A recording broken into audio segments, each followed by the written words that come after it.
ရပူကိုရောက်ခဲ့တာအိုပဲပြုံကညာရောက်ခါသာမရိုးရိုးအေးတနခါပပကြလေး3 4 5လကြာလာရင်အတောင်ပေါက်ပြီးရှင်မမောမပန်လျှောက်တာသွား shopping mall တွေကြာ Facebook ထဲမှာတင်လိုက်တာအမိကစင်ငယ်ပါ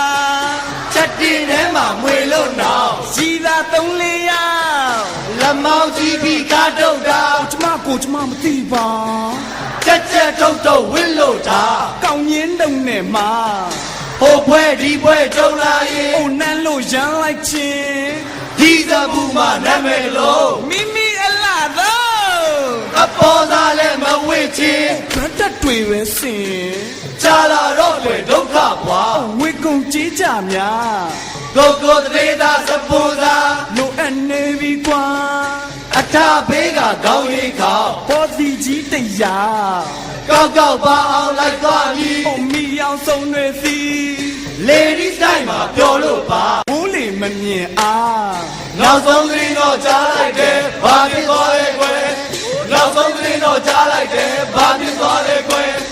ပေါ်စီကြီးကပြစ်လို့သွားတော့စပွန်ဆာကြီးကပြစ်လို့သွားတော့ဘာဖြစ်သွားတော့